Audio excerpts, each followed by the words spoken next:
Hello, everybody. Welcome to another episode of the Thriving Adoptees podcast. Today, I'm delighted to be joined by Jackson Terkeurst.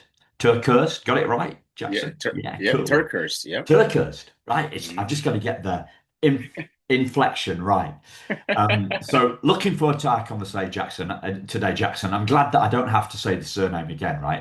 I can't get No, Jackson. I can't get yeah, Jackson wrong, right? no, Jackson's Simple. great. Jackson's great, yeah. Looking forward to our conversation. Um, so Jackson's from Liberia, and it's an incredible story. Just reading the summary of it, it's a story in his book, raised in the States. But today we're going to talk about thriving and what thriving means to you, Jackson. So what comes to mind when you hear the name of the podcast, Thriving Adoptees? Well, Simon, thanks for having me. It's great to be here. When I think about the word thriving adoptees, I think about somebody like me who has been in a position where, um, they were stripped away. Everything they had was stripped away from them at a very young age. It could be their family, anything close to them. And then later on in life, they were able to find a way back to God and to find a way in life to where they can um, make standards for themselves and have goals and have aspirations and then be able to achieve those things and those goals and also be on a healing path to healing because we've all dealt with trauma. We've all dealt with different things in our life. And to be a thriving adoptee, that means like you have to do the work to be on this journey of healing to overcome these traumas or uh, these experiences like you've lived through that has been negative, Yeah, in the past for you. So that's kind of how I yeah, see it from my perspective and my experience. yeah. Because you were stripped of everything. You lost your family, right? Absolutely. So, I mean, I was 7 years old and I lost my entire family. I was stripped away just at 7 years old. And I had to navigate life and figure out life from the age of 7 until I was 15 years old by myself, living the streets and in orphanages and eating through trash cans and hiding from rebels and hiding in the jungle. That was my life. So now here I am, sitting in front of you having a conversation. So that's God's vision of me thriving in life because I would have been dead and gone. Yeah, yeah. So, what do you think gets in the way of us thriving? I think what gets in the way of us thriving in life is a lack of um, desire to want to move forward from our past and choosing to stay in our past and marinate in our past for so long. And when we become stale in our past for so long, then it takes a hold of us to where we can't move forward and we can't thrive in life because we're so caught up in what happened. We're so caught up in the disappointments. So that's kind of how I see it. So Yeah. yeah. You used a couple of words there that I really like. Like you used the word marinade and Mhm. used the word stew, right? Stew Mhm. in the past. What came to me was a quote that I heard from a mentor of mine, a guy called um, Richard Wilkins, who says that the past is a place of reference, not a place Mhm. of residence. Exactly. Exactly. So with the past, you can go back to the past, but you just can't dwell and live in the past forever. You Yeah, cannot do that. 'Cause that's not healthy for you. It was not healthy for me. I was in a position where I was living in the past, and I refused to move forward, and I refused to learn and grow, and it had negative consequences on my life and my attitude and the blessings that God had in store for me. But for me to move forward, I had to make some changes in my life because I wanted to be successful, and I was tired of being, you know, being still in that place of darkness yeah. alone. So, I mean, you use a really strong word there. You say you refuse to kind of refuse to move on. Mhm. Do you remember that? Do you remember that time? Do you remember that where that? that period of your life and what was happening for you when you, as you say, refused to move on? It seems like it seems really self-critical, Mm, right? That you gave yourself a really hard time. I Uh, do. I yeah, do. Yeah.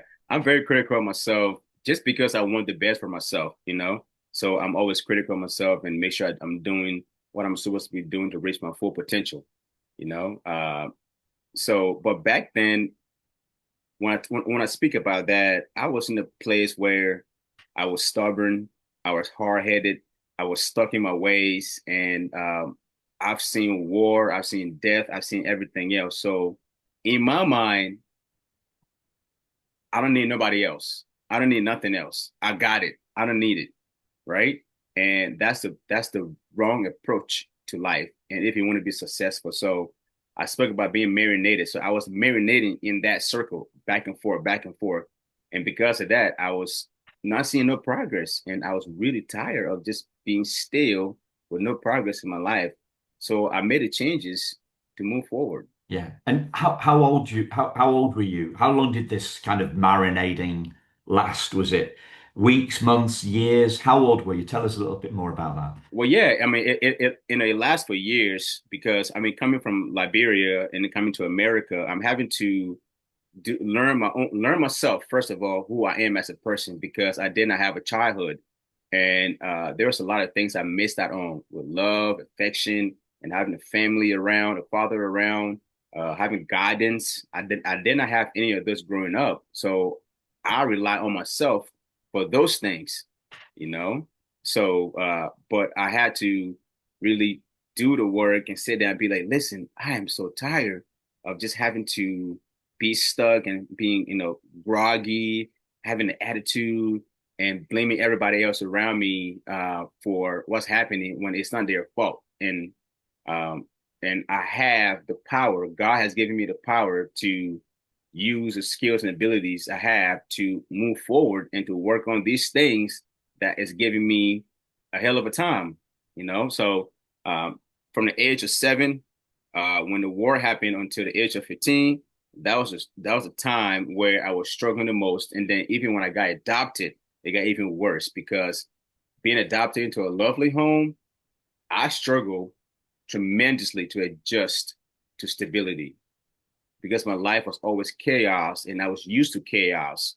And when stability came to my life, I resist because I did not want it and I wasn't ready for it, you know? So, but just a couple years ago, I saw the damage it was doing to my life and my relationship with my wife and my family and my friends. And I decided that, listen, I need to, really honed into what's happening because I want to be healed. I want to get on a healing journey to overcome these things that are holding me back from reaching my full potential, And what I did was I went to a therapist, talked to a therapist about those things, and then went to some trusted friends of mine, and then I found a community where I was being poured into in a positive way to help me overcome some of these things I was dealing with. Yeah. So the refusing, the marinating went on for years and years, maybe Oh yeah, decades, did it? Decades, would it? Would you say? I would say a very, very long time, a very long time. I would say a decade probably. Wow. Yeah. Wow. And was the one turning point? Was there a series of turning points? Did you kind of like, did you hit rock bottom and bounce back up? What did it look like for you that coming out of that deck Yeah, at the I thing? mean, it was a turning point for me and an eye-opening moment that God just showed me that, dude, I got so much for you in store. I have so much for you, but I need you to do the work. I need you to put in the work. And I was complaining about all kinds of things, complaining about this, complaining about this, complaining about this. It's because I wasn't happy with myself. I wasn't happy with where I was in life. And because of that, I complained and argued and had attitude. But then I was only hurting myself at the end, not anybody else around me, you know? And the people who loved me told me and said, hey, Jackson, you're an incredible guy. But listen, there are some things that I feel like if you went and got help for, it'll really help you to reach your full potential, you know? And I took that advice and I really implemented that. And I started to see changes in my life, even working at Chick-fil-A at a restaurant, a Chick-fil-A restaurant. I had a lot of trauma. I was shy. I was insecure. But working at this restaurant, it gave me the opportunity to take the focus off of myself for once and put on somebody else to be able to serve another person at a restaurant, giving them meals, smiling, creating conversation, engaging with them. That took the pressure off of me and lets me know that, hey, serving somebody else, it do a tremendous thing within your heart. And that's what it did for me, just doing that. Yeah. So it sounds like it's a combination of factors, right? Oh yeah, different things. Yeah. And but it started. The first thing that you mentioned was was God. That was that the initiation Yeah. of the turnaround? And Yeah. I mean, with yeah, yeah, yeah, was that God revealed to me, because I mean, He brought me from Liberia, from a war-torn situation where I was being chased to be killed, and He rescued me from that situation and took me to an orphanage where I lived, and to another orphanage, and to another orphanage, and to another orphanage, and another orphanage. Starvation after starvation, hunger after hunger. Um, I mean, disease after disease. And then he finally brought me to America, and he said, listen, son, I have brought you to the land of opportunities. You are here now. You can't live in the past anymore. You can go back to the past and deal and confront those things that are traumatic to you, but you can't live there forever because there's so much more that I have in store for you, you know? yeah?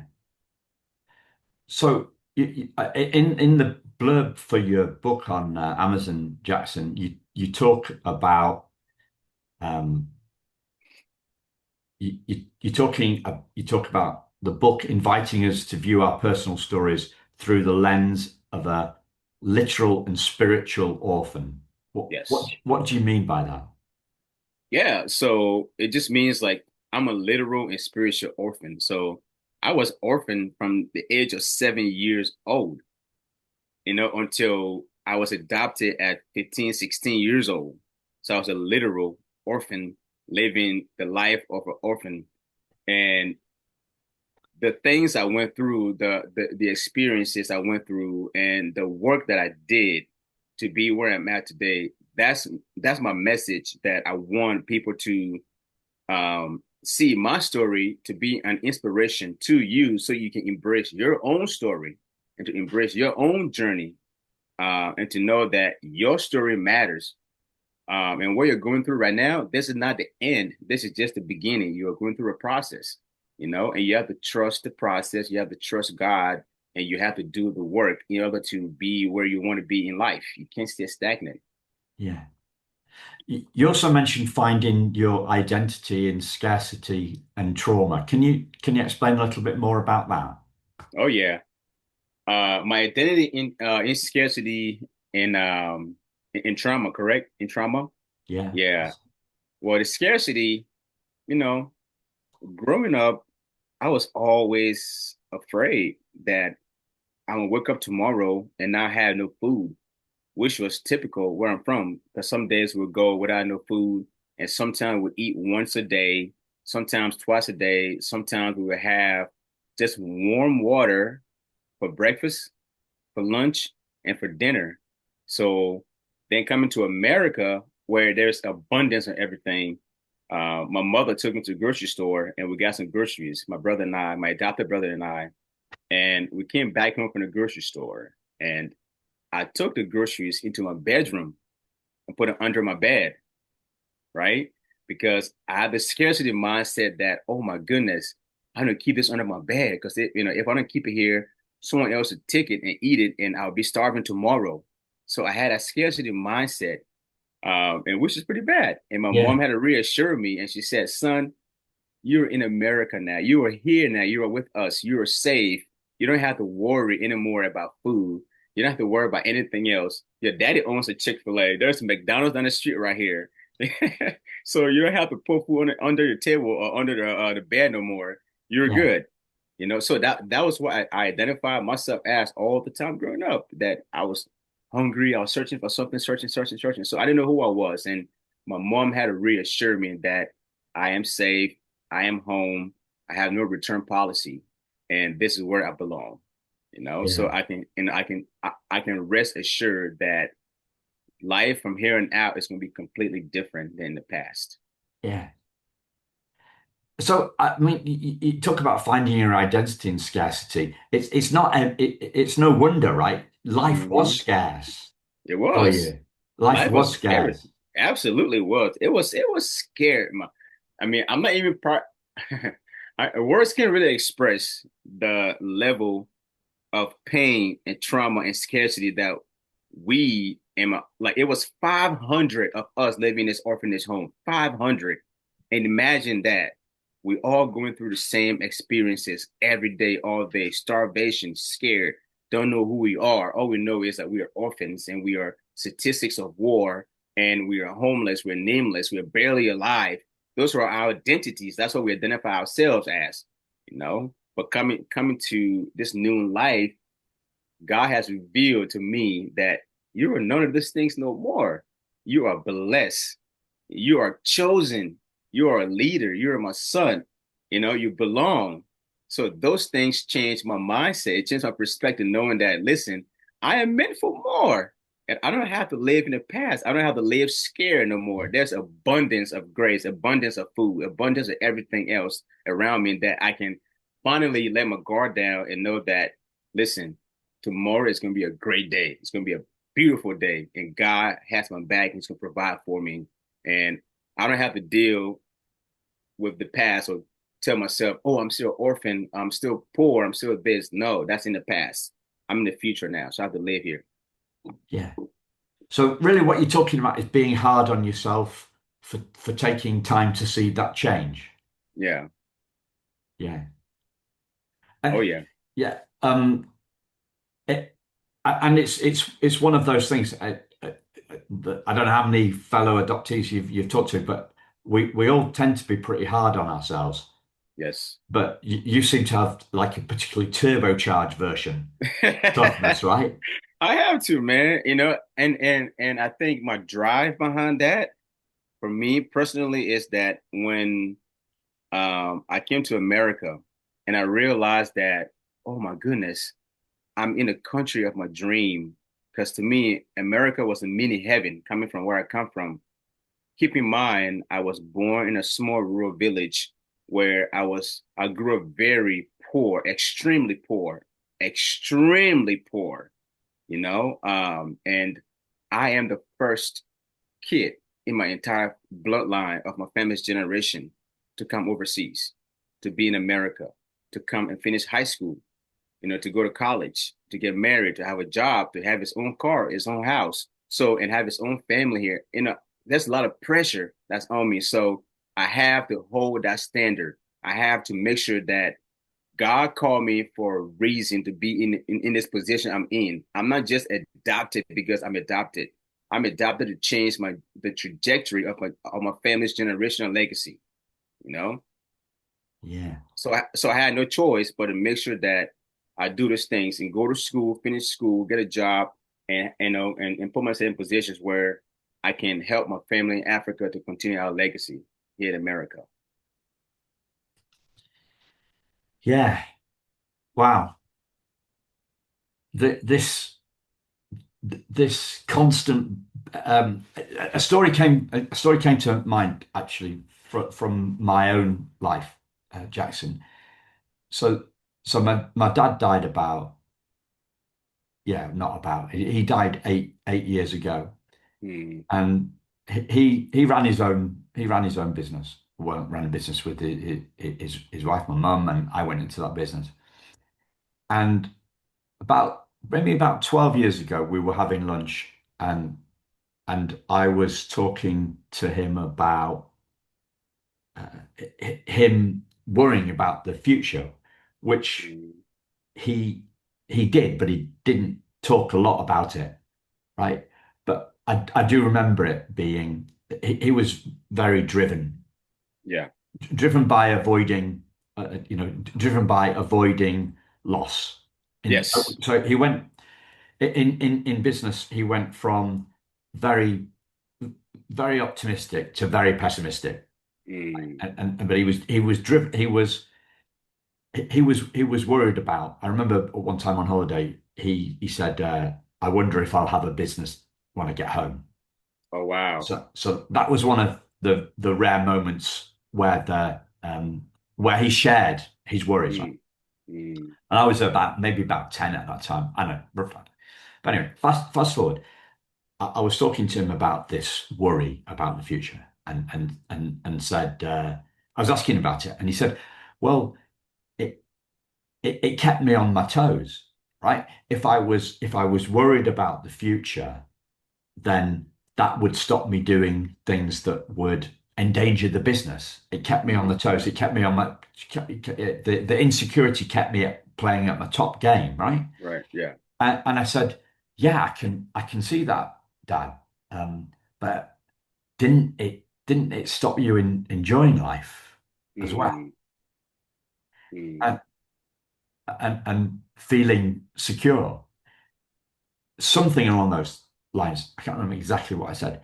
And tears came to his eyes Mm. in that Wow. moment of realization of how the worry had haunted him, shall we say? Right. Yeah. Right. Yeah. Um, I'm wondering what. So I'm pretty tough on myself as well, right? And Right. I have the constant thing. I have that fear as well. The Mm-hmm. extreme optimism to extreme pessimism, Mm. and being hard on myself for Right. for my mistakes. So that's kind of why I feel for you and your Yeah. and you and your toughness. Uh, and I grew up in a nice stable home. Yeah. The food on the table. That's amazing. But and yet there's still a concern there. Mm. Um, and I wonder what you make of all that. Well, I mean, like my story, I mean, for me, it was different. Like I said, um, I just knew that I am the bridge now to rewrite my family's legacy. And coming to America, I had to set a lot of standards for myself. And a few of the things I did was a few of the standards I set for myself. First thing I told myself was that I am not going to be a statistic, of this country, whatever the statistics are for anybody. I'm not going to be a statistic in a negative way. And secondly, I am not going to have no baby mamas. I don't have time for that. And third, What's a baby mama? baby mama is like, a guy and a girl gets together and have a baby, and then they separate from each Okay, other. yeah. Yeah, so in America, it's called baby mama things. So I didn't see things that way because I was born to a family where my parents were not married. So and like I said, my goal has always been to change the trajectory of everything my family has done to a better version. And I was just a boy going through life and just thinking all these things in my head and trying to make all these setting high bars for myself, high standards for myself, and high goals for myself to achieve. And I went to a university where in most of my classes, I was the only black kid, an African kid in my class. So there's a lot of pressure, and I had to really compete with other people, you know. But I could have quit and walk away, but because I wanted to change the trajectory of my family's legacy, I pushed myself. I stuck my head indoors and knock on doors and made friends with people, you know, and just to help me achieve those things I want to achieve. And your father, man, he sounds like a great guy, but I had to learn to slow down myself to where I don't overwork myself. to where I forget the human in me and just keep going, keep going, keep going, and not really slow down and enjoy the moment and soak up the moment that is happening and enjoy the little success around me. Not just the big success, but the little things that's moving around me and just appreciate life for what it is and appreciate little things for what it is. And that's what I did for a while. And then I started to see changes in my life that, hey, I can still have goals and still be hard on myself, but in a positive way, and also be able to do life in a way where I'm actually enjoying life in a positive way, you Yeah. know? So what do you mean by hard on yourself in a positive way? Because I think that's the crux of the matter really here. Yeah. Yeah, To me, that's yeah. what it sounds like. I don't know. But what does it mean to you? I would say hard on myself in a positive way, again, like goes back to setting a standard for yourself, saying like instead of me doing my homework, or I mean, like if I have a homework and going instead of doing my homework, I go play basketball with my friends or I go play soccer with my friends. No, I'm gonna be hard. I'll be, you know what? Go play soccer, go play basketball. I'll catch up with you later, but I got homework to do. I have this to finish first, and I'm gonna get it done. And once I'm done and I feel good about it, then I'll come hang out with y'all. So being hard on myself, make sure I'm doing these things that I said I was going to do and keep myself accountable. Yeah. So it's more about action than beating yourself up. It's more about Maybe that's action. maybe that's the difference. Yeah, Maybe that's what I'm misreading. Maybe that's what I'm misunderstanding, right? yeah, It's about the action. So it's more about action than it is about self-criticism. yeah. Yeah. Okay. Yes, sir. So you mentioned God a couple of times, and you've also talked about being in of going to therapy, right? Uh, One of the things when I stand back and if somebody asks me and say, "Well, what do you think has been what's been one of the biggest learnings that about healing that you've had, Simon, or what you've learned from your guests?" I would say that um, the spiritual side Mm, of healing is far more powerful than the psychological side. mm, Or if we're going to say, if we're going to split it, right? If we're going to say healing is 100%. So healing is 80% spiritual and 20% psychological. Do you see what I'm getting at? I'm saying that, yeah. Hmm. and by spirituality, in my case, I don't actually mean God. I don't mean Right. a Christian thing. However, that's what I that's how I see it for myself and for the especially the adoptees that I've interviewed. Right. That Hmm. spirituality is more important in their life and in their healing journey than psychology is. How do you see it? Because that's just my Yeah. opinion. Yeah. I mean, for me, the spiritual aspect of that is very important for me because I'm a believer and I know that I'm made in the image of God. So therefore, He has a plan for my life.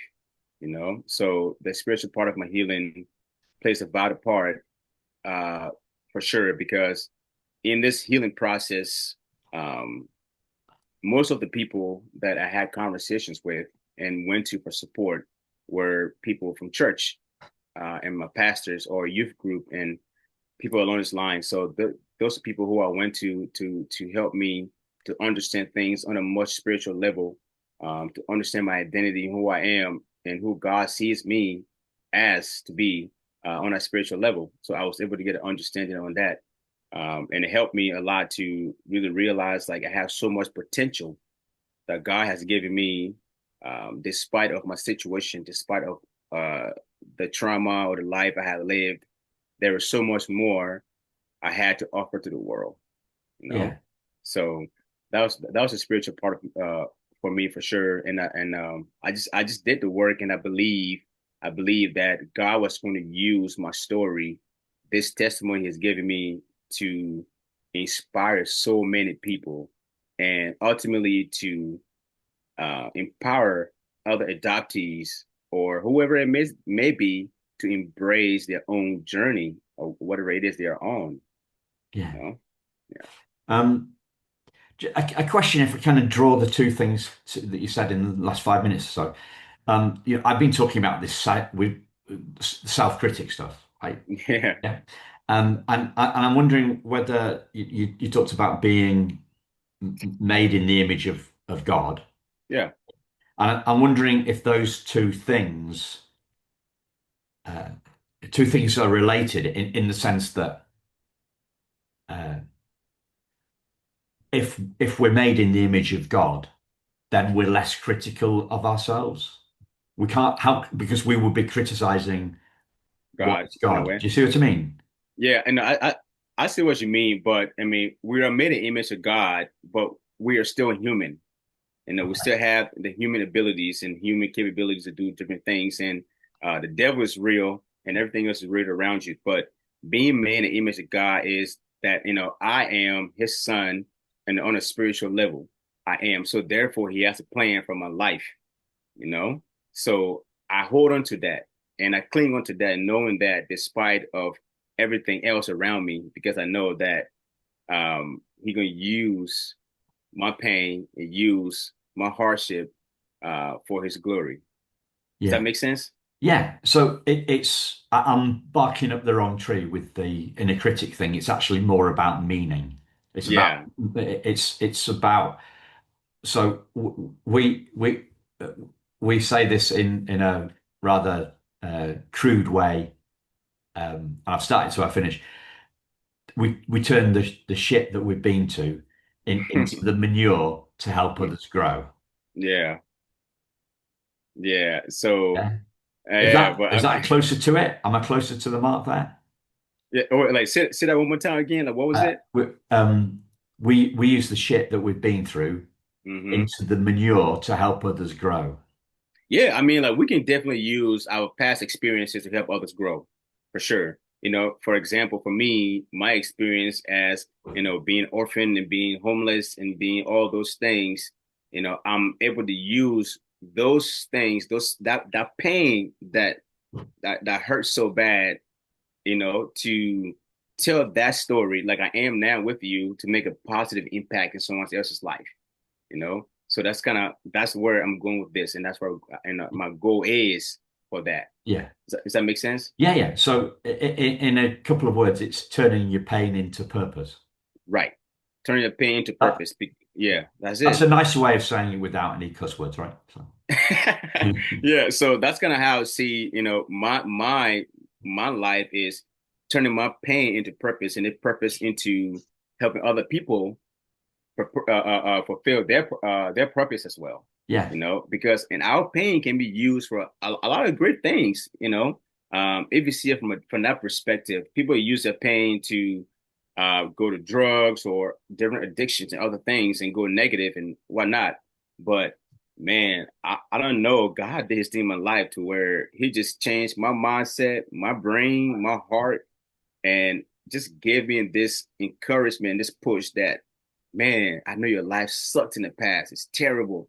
But imagine if you can use that painful story to tell Simon about it and get Simon's encouragement about his life and what's going on in his life, about your pain and sharing it with him. It's going to change his perspective. It's going to make his day. It's going to make him see things from a different lens than just a yeah, lens he's been seeing things through for the past years of his life. yeah. You know? Yeah. And so it's about meaning. Yeah. It's about meaning. And do you remember when that do you remember when that idea that truth dawned on you, Jackson? Do you remember that happening? Yeah, I mean, I remember that whenever I went into the orphanage. So in the orphanage I was in, it was a Christian orphanage, and that's where I was taught Christian principles. And we went to church and devotions in the morning and devotions at night. And during this time, we used this time to um, either give thanks to God through the act of music, singing a song, or simply standing up and saying something that He's done for you that you're grateful for. So those seeds are being planted into my heart from a very young age, to see things from a different perspective and to have joy and to have peace and to laugh when chaos strikes, when chaos is around you, when you're going through pain, just to laugh and enjoy the little moments that you can have that's peaceful. So I embraced that. And as I got older, God kept doing some work in my life and kept telling me that, listen, keep doing what you're doing because your pain is going to be someone else's purpose one day. It's going to be your purpose. Your pain is going to be turned into purpose. And my pain now has become my purpose. And that's why I'm sitting here with you today talking about this because I had a painful past. And here it is. I've worked through that. I'm still continuing to work through that. And I'm sharing my story now to make that impact on other people's life who are going through similar situation or worse. Yeah. You Yeah. know? So you bring in hope to us. Yes. Yeah. Yeah. So those seeds were planted really early then, Yes. Very early. very early.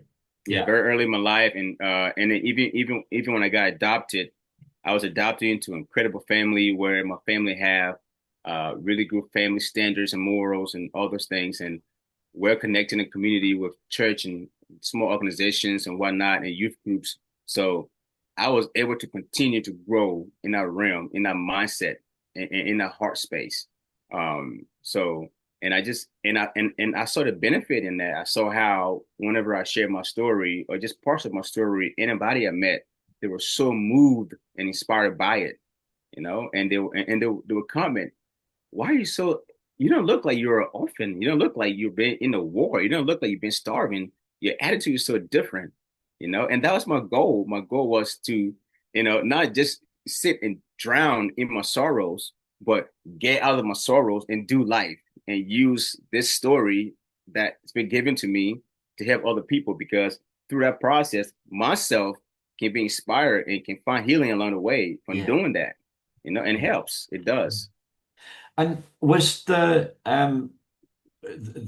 when you're in the going doing the therapy, Jackson, was there a religious side to that? Was the therapist a believer too? Did these things kind of come together, or were they Yeah, separate?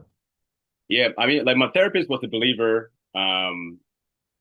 which I wanted. I wanted a therapist who was a believer and could help direct me and give me some directions as to things to consider and think about through this process as I consider telling this story on this level.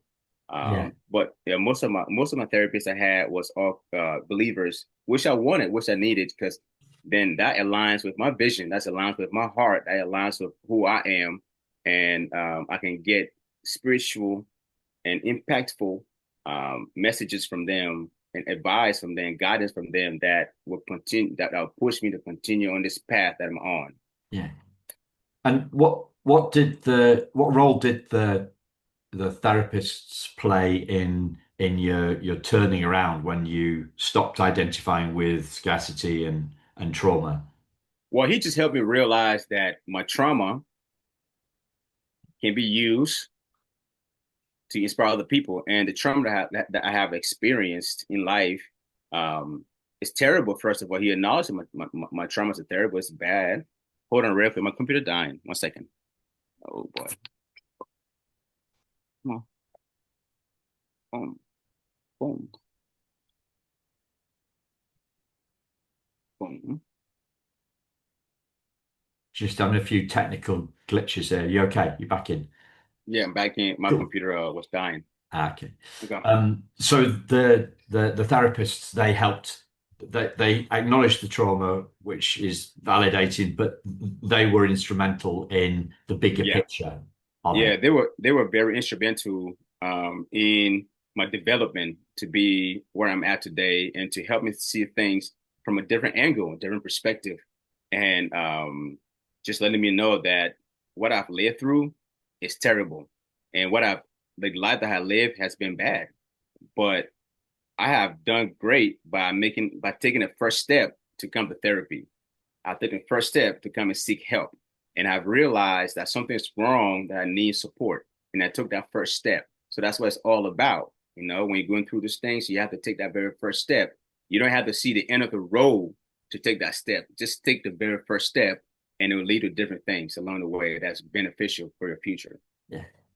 So again, it's about hope for you, Hopefully, yes. instilling hope for the future. Yeah. Hmm. Yeah. I just wanted to pick on something else uh, from the blurb on your book, Jackson. It says that your book and that it's called it's got the baseball cap on, ladies and gents, with the name of the book, right? And there's a link, as always, link in the show notes. So the book's called The Only Way Forward is Back. Um, it's it's a riveting account of perseverance, sacrificial love, and transformative grace. What does the transformative grace? The What's that transformative, about? the transformative grace, it just goes to shows that like God's grace is enough. You know, His grace to transform into my life because my life was so messy. It was so messy, but His grace sustains. And um, when I started to do the work and see, you know, meeting people here and getting help here and being pulled in different directions where I was being poured into, you know, I started to see His goodness, and I started to see His grace. I started to see that He had a plan for my life and He wanted me to succeed. So His grace, His mercy was being poured upon my life in a transformative way to where people can see that He was working through me, and I was on this path of healing. And but yeah, that's I mean, Yeah, does that make sense at all? yeah, I think so. Yeah. Yeah, it summarizes. It's a way of summarizing then really what you've been talking about for the last 10 minutes. Yes, That's sir. what transformative grace is, and the title. So the only way forward is back. What Yes. I can see the only way forward, but what is back? What's the is back? So What's the that? only way forward is back.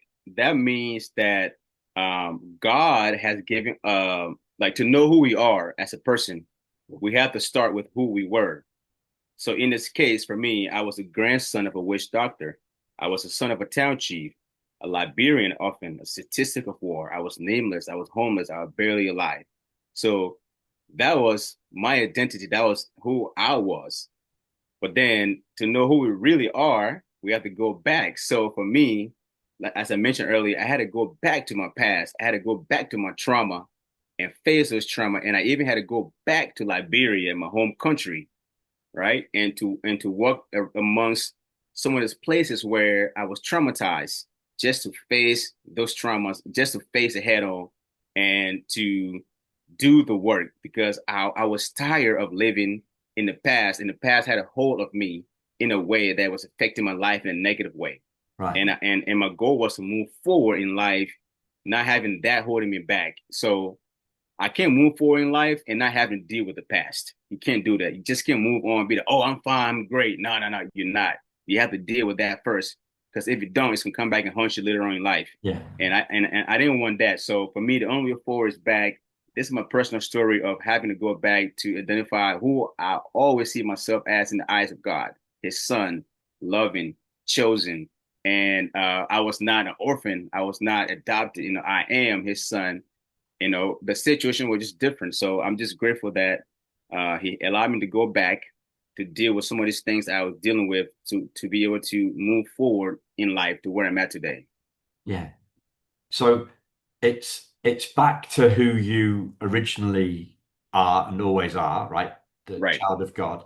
And it's going back, revisiting the past to spring forward from that to kind Yeah. of heal that, I guess, is it? Is that what it's? Yeah. Yeah. You know, yeah, it's going back and confronting the past and confronting some of those things, some of those demons that I held you back, holding you back, or continuously playing your head over and over again, telling you that you are not enough, you're not smart, you don't deserve this, you don't deserve that, you're this. And you have to go back and confront those thoughts. And you have to deal with those thoughts. You have to deal with those emotions to truly move forward because you can't move forward in life feeling that way, most especially in my situation and what I've seen, what I've lived through, and to I'm a father's now. I'm a dad. Yeah. I got two kids, and if I never did the work, right now I would be screaming at my kids. I'd be yelling at them. I would be probably doing something weird, because I never fully took the time to learn myself or do the work to be a better person. Because Yeah. if you don't do the work, then that past childhood trauma, you don't have to be from a war trauma. It can be from your family's dynamics. It's gonna follow you for the rest of your life until you put your foot down and say, you know what, I am tired of this. Yeah. I'm tired. I'm tired of living like this. It's time to make a change, and Yeah. that's why I came to. So is it a new perspective on the past? Yeah, it's a new perspective in the past, like knowing that my past had a hold of me, but I also had a power over my past because I can always go back and deal with that past. I don't have to live in that past, but I can go back there and deal with that past, have a conversation of that past, and get help of that past, and spring forward to my full Yeah. potential self. Yeah. And what does that mean? Potential. What's because it's a great word. Yeah, my I potential love it. self means like who God has already prepared me to be, and who God sees me as, and the potentials like He has for my life, for the things that He has so for me. So, but I have to do the work to be able to get that. Sure. Yeah. So I'm guessing in terms of looking forward, the big things are going to be around your family, Yes.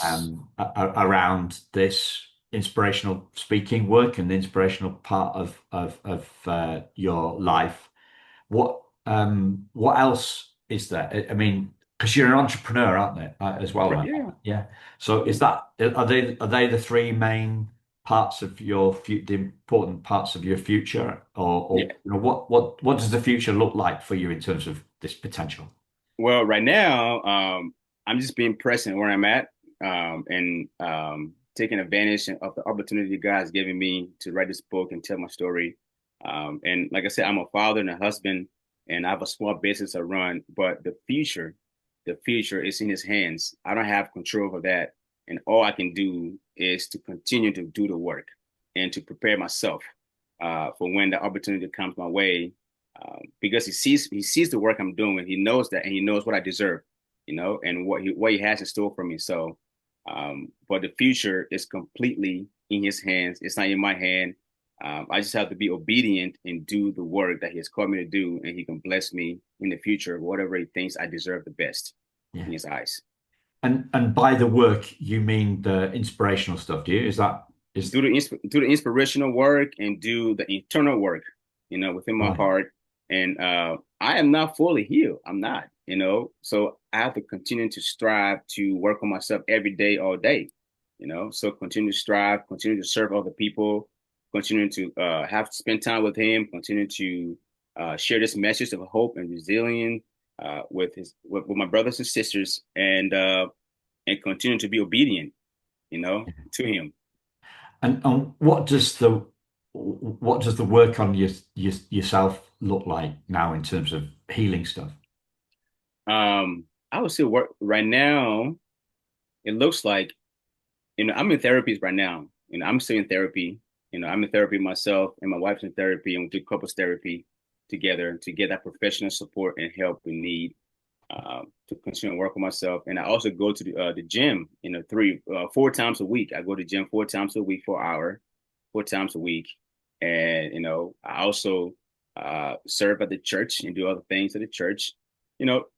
Just things to put my heart and my mind in the right space, in the right place, to where I don't have to dwell on the negative things in my life and the past so much, but dwell on the hope that God has in store for me. Yeah, So, yeah. fantastic. That feels like a good place to bring it in. And but before I do that, is there anything else that you'd like to share that I've not asked you about, Jackson? But yeah, I just want to really, from the bottom of my heart, extend my deepest gratitude to any adopted parents out there, or people who are thinking about adoption. You have no idea what this means, like God has called you in this role. It is not an easy task. It's very, very difficult. It's very, very hard. But you saying yes to such a crazy, unpredictable assignment, that makes you strong. That makes you unique. That makes you special. And man, I thank you personally from the bottom of my heart for opening your heart and your home to my brothers and sisters to where they can have a place they can call home and they can have safety. And you creating a space for them to um, have the hope of healing one day and pursuing their own dream, pursuing their own purpose in life, and pursuing whatever it is God has going to do and fully seeing the potential like God has done in my life, you know. And I want to be a motivation and inspiration any way possible. So thank you for all you do. Thank you for who you are. I never met you before, but I thank you from far. So thank you. Yeah, you're very welcome, Jackson. It's been a great conversation. And Yeah. thank you, listeners. We'll speak to you again very soon. Take care. Bye bye.